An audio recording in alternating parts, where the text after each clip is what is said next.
you for loving me and giving me your all. When I grow up, I will still be serving you. I want to know you more.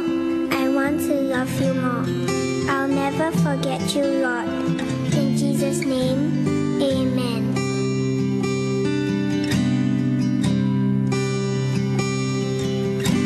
I want to know you, Lord. You are a great big God.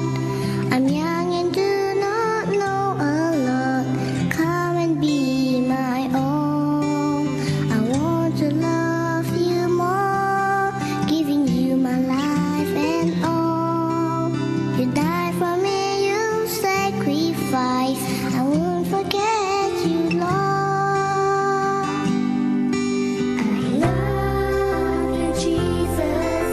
I'll grow up knowing you. I love you, Jesus. I'll grow up serving you. I love you, Jesus. My life is saved by you. I'll never forget, never forget. I'll grow up loving you.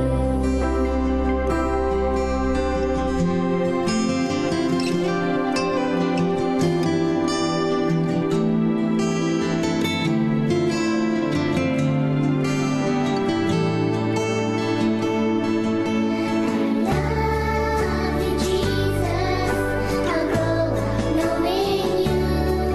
I love you, Jesus.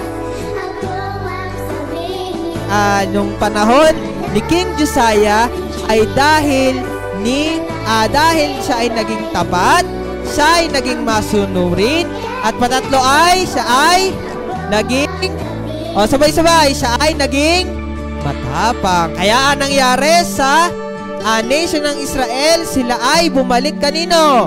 Sa Panginoon. Bumalik sila sa Panginoon. Ang kanilang sinasamba ay ang Diyos ulit.